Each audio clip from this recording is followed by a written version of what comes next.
nos metemos a fondo con un texto que es, como poco, una rareza fascinante. Hablamos de programación y metaprogramación en el biocomputador humano, de John C. Lilly, escrito a finales de los 60. Y lo curioso es que esto no empezó como un libro normal, nació como un informe científico para el Instituto Nacional de Salud Mental de Estados Unidos. Y, bueno, fue tan radical que le acabó costando a Lilly toda su financiación. La idea es que exploremos juntas su concepto central, que es de esos que te dejan pensando, ¿sabes? ¿Y si el ser humano no es más que un ordenador biológico increíblemente avanzado? ¿Y si nuestra mente es su sistema operativo? Exacto. Y esa es solo la primera parte de la pregunta. La segunda, la que de verdad le interesaba a Lilly es, si somos ordenadores, ¿podemos aprender a reescribir nuestro propio código? ¿Podemos convertirnos en los programadores de nuestra propia experiencia? Esa es la clave. Esa es la clave de todo el texto. Vamos a analizar cómo imaginó Lilly la estructura de este biocomputador, las herramientas que usó para intentar reprogramarlo, que algunas son tela de controvertidas, Ya me imagino. y los extraños mundos que creyó descubrir dentro de sí mismo. Vale, pues empecemos por el principio, por el modelo. La analogía es directa. El cerebro es el hardware, la máquina, los circuitos. Pero, ¿qué es exactamente la mente en este esquema? La mente es el software, es la suma total de todos los programas que se están ejecutando en ese hardware en un momento dado. Para que no fuera una idea abstracta, Lilly lo organizó en niveles, como si fueran las capas de una cebolla o de un sistema operativo muy sofisticado. De acuerdo. Vamos de fuera hacia adentro. ¿Cuál sería la capa más básica? La base, los niveles del 1 al 4, es lo puramente físico, la realidad externa que captan los sentidos, nuestro cuerpo, y toda la actividad bioquímica y neuronal del cerebro. Es el hardware en su estado más puro. Los chips, los cables. Exacto, los chips, los cables y la electricidad que los recorre. Ahí no hay interpretación, solo materia y energía. Entendido, la máquina en sí. ¿Y en qué punto empieza a aparecer el código, el software? Justo en la capa siguiente, en los niveles del 5 al 7. Aquí es donde la cosa se pone interesante, y Lilly introduce dos conceptos clave. Primero están los programas, instrucciones detalladas para casi todo lo que hacemos. Desde lo más instintivo, como el miedo, el hambre. Eso es, el miedo, el hambre, el sexo, hasta comportamientos aprendidos complejísimos, como conducir o tocar un instrumento. Son como las aplicaciones que tenemos instaladas. Y por encima de las apps estaría el sistema operativo que las gestiona, supongo. Justo. Esos son los metaprogramas. Son programas que controlan a otros programas. Son las reglas del juego sobre cómo usamos nuestras propias instrucciones. Un ejemplo perfecto es aprender a aprender. No es una habilidad concreta, es un metaprograma que nos permite adquirir nuevas habilidades de forma más eficiente. Espera, esta idea de metaprogramas que dirigen nuestro comportamiento me suena increíblemente parecido a los principios de la terapia cognitivo-conductual, la TCC. ¿No se trata ahí de identificar y cambiar las creencias nucleares que nos limitan? Absolutamente. Es una conexión muy aguda. Lilly estaba, en esencia, intentando hacer una forma radical y psicodélica de TCC consigo mismo décadas antes de que se popularizara. Buscaba acceder al código fuente de sus creencias, mientras que la terapia moderna utiliza herramientas, distintas y obviamente más seguras para llegar a un lugar parecido. Claro. El lenguaje que usamos, los modelos que tenemos del mundo, la filosofía, la religión. Todo eso para Lilly opera a nivel metaprogramático. Vale, tenemos hardware, aplicaciones y un sistema operativo. Pero falta alguien a los mandos. ¿Quién es el usuario en este ordenador? El usuario está en los niveles superiores, del 8 al 10. Lilly lo llama el autometaprograma. Este es el yo, la conciencia. El programador. El programador sentado frente al teclado. Es esa parte de nosotros que puede observar sus propios programas, darse cuenta de que una app de ansiedad se está ejecutando sin control y, crucialmente, tener la intención de cambiarla o desinstalarla. Lilly lo describe de una forma muy poética como el timonel del barco. Pero no se detiene ahí. Postula algo incluso por encima de ese yo, de ese programador. Sí, los supra-autometaprogramas son estructuras de control tan grandes y arraigadas que operan por encima de nuestra conciencia individual. Pueden ser conceptos como Dios, la sociedad, la ciencia O programas de supervivencia tan fundamentales que funcionan como imperativos que no cuestionamos. Como directivas de la red. Justo, como las directivas de la red a las que nuestro ordenador personal está conectado por defecto. Reconozco que la idea de un programa Dios o sociedad me parece un poco abstracta. ¿Lily los veía como código que se podía aislar y editar? ¿O era más bien un concepto filosófico para nombrar las influencias que no podemos controlar? Es una gran pregunta. Por sus experimentos parece que los veía como ambas cosas. Por un lado son conceptos filosóficos, pero por otro, él creía que se manifestaban como programas muy reales y concretos en nuestra psique, con sus propias reglas y lógicas. Y en la cima de todo, en el nivel 11, deja un espacio que me parece un gesto de honestidad intelectual brutal. ¿A qué te refieres? Simplemente lo etiqueta como desconocido. Un reconocimiento de que, por mucho que mapeamos la mente, siempre habrá un misterio fundamental. La teoría de Lily se vuelve controvertida y, francamente, bastante salvaje. Totalmente. Su razonamiento era el siguiente. Para poder trabajar en el sistema operativo, primero tienes que reducir la influencia del programa más insistente y que más recursos consume. ¿Cuál? El programa de la realidad externa. Es decir, el flujo constante de información que llega a través de los sentidos. Tenía que crear silencio. Tenía que conseguir un silencio sensorial y de datos para poder escuchar el ruido de la propia máquina. Es increíble pensar que el Instituto Nacional de Salud Mental financiara algo así.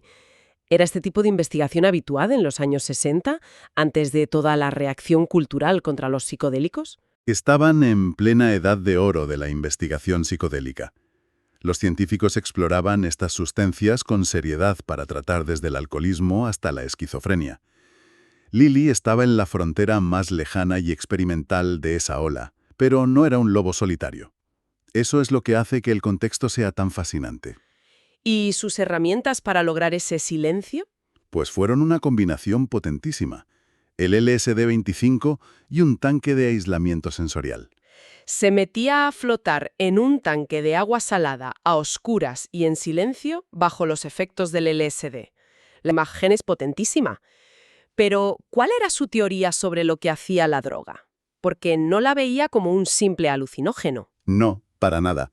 Su hipótesis, que es muy original, era que el LSD no crea visiones, sino que introduce una especie de ruido blanco de alta energía en el sistema nervioso.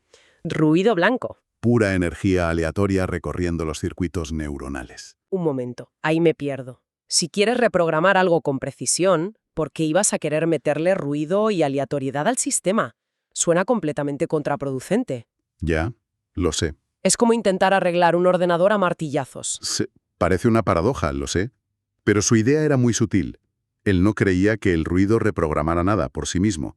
La función del ruido era sacudir las señales neuronales habituales, las que mantienen nuestros patrones de pensamiento rígidos y automáticos. A ver si lo entiendo. Imagina un globo de nieve que lleva años quieto, con toda la nieve asentada en el fondo formando un paisaje fijo. El LSD, en su teoría, es la mano que agarra el globo y lo agita con fuerza. Y de repente, todo está en el aire. Exacto. Las configuraciones fijas se disuelven y las posibilidades son infinitas. O sea que el objetivo no era escribir código nuevo con el ruido, sino poner el sistema en un estado tan fluido que el código antiguo se volviera maleable. Precisamente. Al agitar el sistema, se reducen los umbrales de la memoria y tienes un acceso mucho más rápido y caótico a programas y datos que normalmente están enterrados en el inconsciente. En ese estado, el ruido se convierte en un lienzo en blanco, una pantalla de proyección. Y es ahí donde entra el yo. Es ahí donde el autometaprograma, el yo, puede empezar a proyectar nuevas realidades y a reescribir la información. Es lo que él llamó el principio de proyección. Y el libro está lleno de los autoexperimentos que hizo con este método. La idea de programar deliberadamente tu cerebro con una creencia como «estoy siendo controlada por entidades cósmicas antes de meterte en el tanque» es otro nivel. Uf, sí. ¿Qué demonios vivió ahí dentro? Es uno de los capítulos más alucinantes. Se propuso testar su propia tesis. Antes de una sesión, se autoprogramaba con una creencia básica y se limitaba a observar qué universo construía su biocomputador a partir de esa semilla. ¿Y qué pasó? Con la creencia de buscar seres no humanos que nos controlan, la experiencia fue cósmica. Describió universos enteros poblados por seres de una inteligencia y poder inimaginables. ¿Hasta qué punto? hasta el punto de sentirse como una mota de polvo en su rayo de sol. También percibió a otros seres, una especie de facciones del bien y del mal cósmico, que nos cuidaban o experimentaban con nosotros como si fuéramos una colonia de hormigas en su laboratorio. Abrumador. Y después le dio la vuelta al experimento como un buen científico. Programó la creencia opuesta. Sí, buscar seres que existen dentro de nosotros y a los que nosotros controlamos, Y el viaje fue radicalmente distinto, me imagino. completamente interior. Lo que encontró no fueron entidades cósmicas, sino modelos internos de sus padres, sus hermanos, sus profesores, todo su círculo social. Lo describió como un grupo ruidoso y desorganizado dentro de su propia mente. Todas las figuras de autoridad y las relaciones de su vida, funcionando como programas semiautónomos dentro de él. Visto desde fuera, una pensaría que se estaba volviendo loco, que creería que esos seres eran reales. ¿Cuál fue su conclusión final de todo esto? Y aquí es donde viene la vuelta de tuerca. El momento de lucidez. Su conclusión final fue que todo, absolutamente todo lo que experimentó, había sido generado por su propio biocomputador. Todo. Todo. Los seres cósmicos, los cuidadores, los experimentadores, todo era una proyección. Un metaprograma brillantemente diseñado por su mente para cumplir una función. Evitar asumir la responsabilidad total por el contenido de su propia psique. O sea, para echar balones fuera. Exacto. Se dio cuenta de que es mucho más fácil y cómodo atribuir programas aterradores, caóticos o absurdos a una causa externa que admitir «esto lo he creado yo». Es una conclusión brutalmente honesta. Hay otro ejemplo en el libro que me encantó porque baja todo esto a un nivel más práctico. La anécdota de la llave no es la llave. Es una ilustración perfecta de lo que él llamaba un lenguaje metaprogramático personal. Durante una sesión, se dio cuenta de la cantidad de llaves que llevaba siempre encima, y de repente vio en ellas un símbolo de todas las cerraduras, barreras y limitaciones autoimpuestas en su vida. Y la frase «la llave no es la llave» se convirtió en una especie de comando. Exacto. Una instrucción simbólica para ejecutar una operación mental muy compleja. Disolver esas barreras. Se dio cuenta de que las habitaciones cerradas de su mente, que le parecían tan sólidas, eran en realidad globos vacíos. ¿Globos vacíos? Programas triviales de la infancia, a los que él mismo les había dado un poder desmesurado. El que todos tengamos esas llaves que llevamos a todas partes. Esas limitaciones que damos por sentadas. Es algo con lo que es fácil sentirse identificada. Y todo este proceso prueba que su mente podía crear realidades internas increíblemente vívidas, lo que hace que su frase más famosa, esa sobre que la creencia crea la verdad, de repente cobre mucho más peso. La frase es: en la provincia de la mente, lo que uno cree que es verdad, o se convierte en verdad. Que suena a un cheque en blanco para el pensamiento mágico. Podría ser, pero él mismo le pone un matiz clave que a menudo se olvida. Dentro de ciertos límites a ser encontrados experiencial y experimentalmente. Y para entender esos límites, establece dos distinciones cruciales. La primera, imagino, es la que hay entre la mente y la cruda realidad del cuerpo físico. Exacto. Dentro de tu mente, en el espacio de los modelos y metaprogramas, las posibilidades son casi infinitas. Pero en el mundo del cuerpo físico, las leyes de la biología y la física mandan. Como él decía, no puedes convencer a tus pulmones con un metaprograma de que no necesitan oxígeno. Claro. Y la segunda distinción es entre lo que yo creo en mi mente y lo que todos los demás hemos acordado creer. La mente individual frente a la red de mentes. Precisamente, Lilly formula una ley paralela. En la provincia de las mentes conectadas, lo que la red cree que es verdad o se convierte en verdad. Esta es la base de todo, desde el método científico por consenso hasta las normas sociales más básicas. Y la anécdota del robo que sufrió es el ejemplo perfecto de esto. El ejemplo perfecto y doloroso. Cierto, que intentó aplicar su metaprograma de la llave no es la llave al mundo físico y dejó las puertas de su casa y su coche abiertas de par en par. Y claro, le desvalijaron. Correcto. Una lección brutal y probablemente muy cara sobre la diferencia entre la realidad subjetiva y la compartida. Ya te digo. No puedes metaprogramar la cerradura de tu puerta para que desaparezca cuando otra persona tiene una palanqueta. Es la ilustración perfecta. Su programa interno había cambiado, pero la red de mentes en la que vivía todavía operaba bajo el metaprograma de que las puertas se cierran para evitar robos. Sus límites personales no habían alterado los límites del consenso social. Entonces, si intentamos sacar una conclusión de todo este viaje, la idea principal parece ser que no estamos condenadas a ser víctimas de nuestros pensamientos o nuestra historia, que en el fondo somos sistemas operativos con una capacidad, al menos teórica, para reescribirnos. Exacto.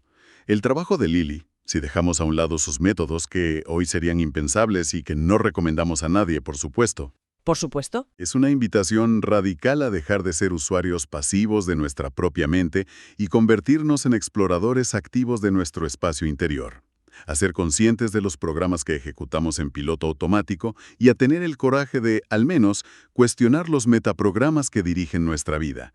Y para terminar, me gustaría dejar una idea para darle una vuelta. Lily, un científico de formación rigurosa, pone en la cima de su complejo mapa de la mente la palabra desconocido. Mm. No lo ve como un error en el mapa o un territorio por conquistar. Lo pone como una parte fundamental de la propia estructura.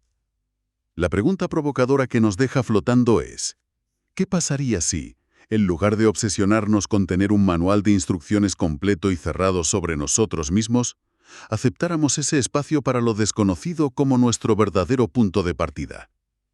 ¿Qué nuevas capacidades podríamos descubrir si nos atreviéramos a explorar sin la necesidad de tener todas las respuestas de antemano?